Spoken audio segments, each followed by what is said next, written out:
सिलीगुड़ी नगर निगम के कई वार्डों में पेयजल आपूर्ति ठप होने से शहरवासियों को परेशानियों का सामना करना पड़ रहा है।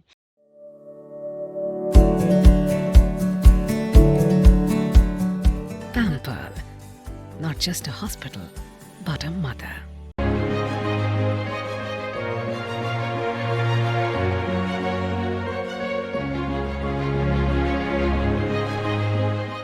बताया गया है कि रविवार से नगर निगम के कई वार्डों में पेयजल आपूर्ति ठप है। हालांकि नगर निगम ने पानी की समस्या को दूर करने के लिए वार्ड में पानी के टैंकर की व्यवस्था की है। शहरवासियों का आरोप है कि वार्ड में बीच बीच में पानी की समस्या उत्पन्न होती रहती है। पहले पानी बंद होने के विषय में जानकारी देने के साथ ही माइकिंग किया जाता था, लेकिन इस बार ऐसा कुछ भी नहीं किया गया, जिससे लोगों को परेशानी हो रही है। এই জলের সমস্যা দাদা, জল ছাড়া কি চলে বলেন? খাওয়ার জল নাই, কাজ করার জল তো দূরের কথা, খাওয়ার জলই নেই। প্রতিদিনই জল থাকে, 11টা থেকে জল চলে যায়, বিকাল 4টার সময় একটু আসে, আবার 7টা থেকে জল চলে যায়। আর কালকেই যে 11টার সময় জল গেছে, আর সারা দিন রাত্রে জলই আসেনি, আজকে পর্যন্ত জল আসেনি। এই তো সমস্যা। আর জলের সমস্যা আজকে 3 মাস থেকেই হচ্ছে, কখনো ভালো আসে আবার কখনো আসেই না জল, এটাই তো চলছে। না কিছুই জানানো হয়নি আমাদের, যে কালকে থেকে যে জলটা একেবারেই বন্ধ থাকবে আমাদের কোনো আগাম জানানো হয়নি, যার জন্য আমরা জল স্টকেই রাখিনি। সমস্যা হলো যে কালকে সকাল অবধি জল ছিল, 10টা অবধি জলটা ভালোই ছিল আমাদের, আর 10টার পরের থেকে যে বন্ধ হয়েছে আর আসেনি। সেরকম কোনো কিছু অ্যানাউন্সমেন্ট বা কিচ্ছু বলেনি আমাদেরকে কালকে, ঠিক আছে। হট করে জলটা বন্ধ করে দিল। এবার আমরা জানি যে 10টার সময় অনেক সময় চলে গেলে 4টার সময় আবার রিটার্ন আসে, কালকে একদমই আসেনি, আর আজকেও তো এখন অবধি আসেনি।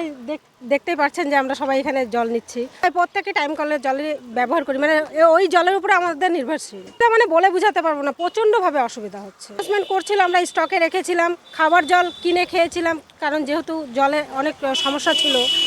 আসছে যেহেতু আজকে বলা হয়েছে, এর আগে আসছে কিনা আমি বলতে পারলাম না সঠিক। আমাদের তো একদম নিচে, সেই আমরা কলোনির থেকে আসলাম, ওখান থেকে অনেকটাই হেঁটে এসে জলটা নিতে আসলাম। খেতে তো হবে, স্নান খাওয়া দাওয়ার জল মনে করেন এদিক ওদিক যার বাড়িতে কুয়া আছে তার বাড়ি থেকে বলে টলে নিয়ে আসছি, কিন্তু খাবার জলটা তো খেতে হবে। কত পরিমাণে জল কিনে খাবো আমরা তো গরিব, আমরা লোকের বাড়ি কাজ করে জল কিনে খাওয়া আমাদের মতন সামর্থ্য নেই। इस मुद्दे पर सिलीगुड़ी नगर निगम के मेयर ने कहा कि ভেরি হাই, সেই জন্য আমরা একটা সিঙ্গেল মেশিন দিয়ে চালাতে হচ্ছে, নাহলে সব মেশিনগুলো চালালে সেটা এই নষ্ট হয়ে যাওয়ার সম্ভাবনা। সুতরাং 50% অফ দি ওয়াটার আমরা প্রকিউর করতে পারছি। এটা হচ্ছে এতগুলো সিকিমে এনএইচপিসি তারা জলবিদ্যুৎ কেন্দ্র করেছে, তাদের পয়েন্টগুলো ওভারফ্লাডেড হয়ে যাচ্ছে। চুংথামে তাদের প্রজেক্টটা প্রায় তিস্তা নদীতে ভাসিয়ে নিয়ে গেছে। তো সেটা যখন নিচে আসছে, এই সমস্ত আর্টিকেলগুলোকে তারা জলের সাথে মিশে আসছে, সুতরাং টার্বিনের পরিমাণটা অনেক হাই। এই হাই হওয়াতে আমাদের জলের আমাদের পন্ডের কাজটা হচ্ছে, পন্ডের কাজটা হলে ওখানে 3 দিন 4 দিন জল যদি আমরা রাখতে পারতাম, তাহলে সেটা থিতিয়ে যেত, পলি মাটি উপর থেকে জলটা আমরা নিতে পারতাম। সেটা আমাদের মুশকিল হচ্ছে।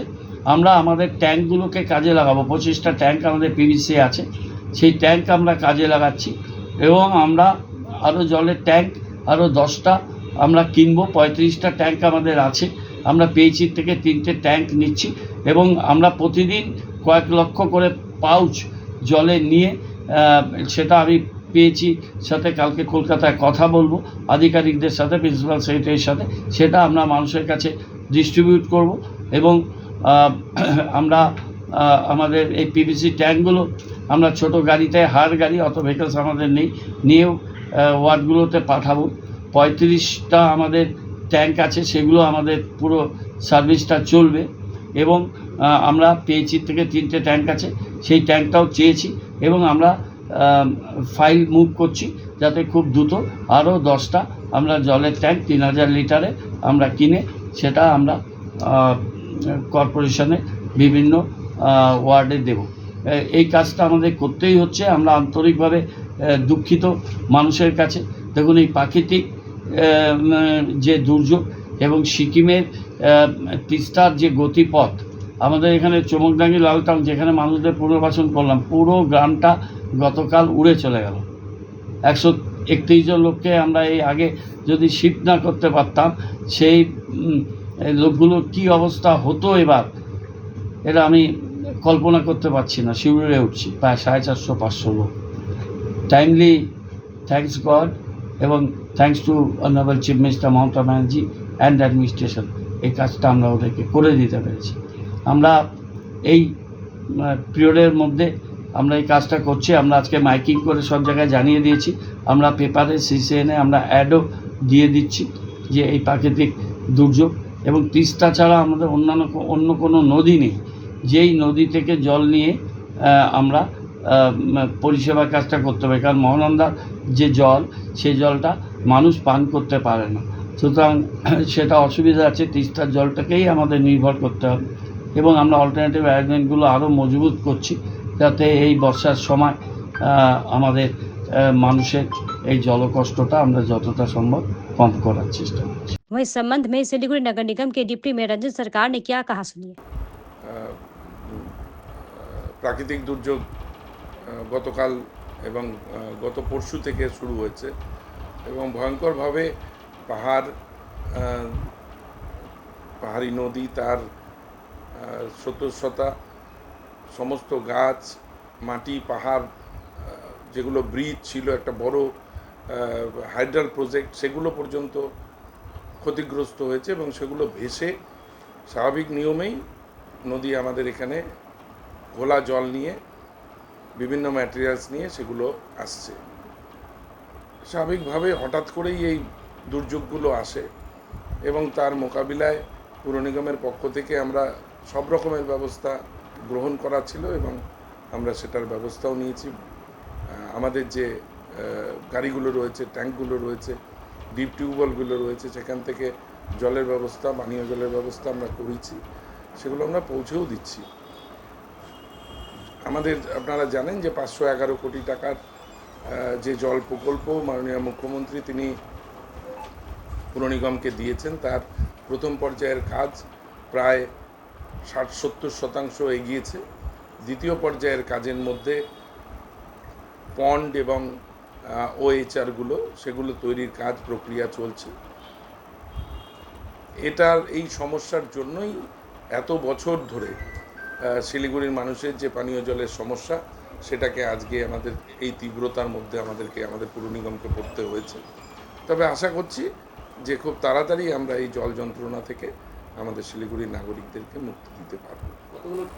35টা ট্যাঙ্কার আপাতত কাজ করছে এবং আরও 5টা 5000 লিটারের ট্যাঙ্কার সেগুলো প্লাই করেছে অলরেডি, এবং যে ট্যাঙ্কগুলো আছে সেগুলো যে ওয়ার্ডে আছে সেগুলো গাড়িতে করে যখনই জল সেখানে শেষ হচ্ছে আবার জল ভরে সেগুলোকে আমরা পুরো সেই ওয়ার্ডের মধ্যেই ডিস্ট্রিবিউট করছি।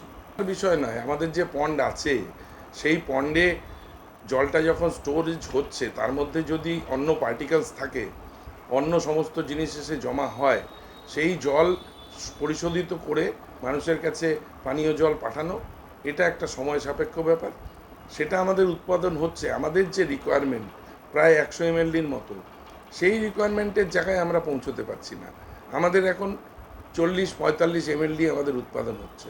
এই যে শর্টেজটা, এটা আমরা ট্যাঙ্কির মাধ্যমে দিচ্ছি। জল আমাদের বন্ধ হয়নি। জল পরিশোধন করা এবং সেগুলোকে ডিস্ট্রিবিউশন করা, এটা আমাদের চালু আছে। যেটা আমাদের যে কম পরিমাণে জল উৎপাদন হচ্ছে, সেটা আমরা ট্যাঙ্কের মাধ্যমে ডিপ টিউবওয়েল থেকে পিউরিফাইড ওয়াটার, সেটা আমরা মানুষের কাছে পৌঁছে দেওয়ার চেষ্টা করছি। জন্যই তো আজকে এই পরিস্থিতি। 40 বছর তারা, রাজ্যের সরকার, তাদের এমএলএ, তাদের এমপি, তাদের পুর নিগম সব কিছু থাকার পরেও 94 সালে এই ছোট্ট একটা ট্রিটমেন্ট প্ল্যান্ট তৈরি হয়েছিল, 99 সালে সেটা শুরু হয়েছিল, কিন্তু আজ অবধি 2022 সাল অবধি এটা নিয়ে বামেরা কোনোদিন চিন্তা করেনি। আমরা যখন অপোজিশনে ছিলাম, আমরা বহুবার বলেছি, বহু আন্দোলন করেছি, কিন্তু সেই জায়গায় মাত্রায় নিয়ে যেতে পারেনি। আমাদের পুর নিগম আসার পর 2022-এর পর জল প্রকল্প আমাদের মাননীয় মুখ্যমন্ত্রী তিনি আমাদেরকে দেন এবং তার জন্যই আজকে সেই প্রকল্পের কাজ হচ্ছে। 2026-2027-এর মাঝামাঝি এই প্রকল্প শেষ হবে এবং মানুষের জলকষ্ট আমরা দূর করতে পারব।